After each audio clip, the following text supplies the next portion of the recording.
hedder Søren, jeg går på Vesthus Efterskole, og det her det er et drengeværelse på Vesthus Efterskole. Vi plejer at bruge 4 på værelserne, og her der sover jeg. Hej, jeg hedder Simone, og jeg bor så herinde, og det er så Sandra, jeg bor sammen med, og jeg bor dernede.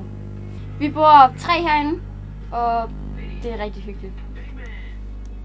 Jamen herinde der har vi så undervisning, hvor vi får stort set alle vores timer, og vi har de samme fag som i folkeskolen. Det eneste er bare, at her der bliver vi jo undervist på vores eget niveau, og det er en kæmpe stor fordel.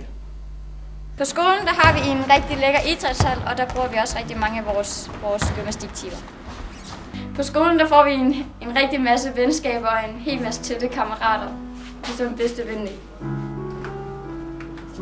Det er så vores have, og som vi kan se derhen, der har vi et drivhus, som jeg også har været med til at passe.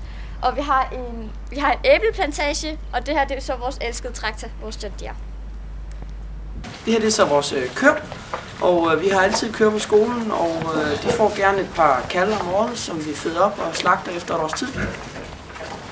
Og derfor synes vi, at Vesthus Efterskole er et rigtig godt valg.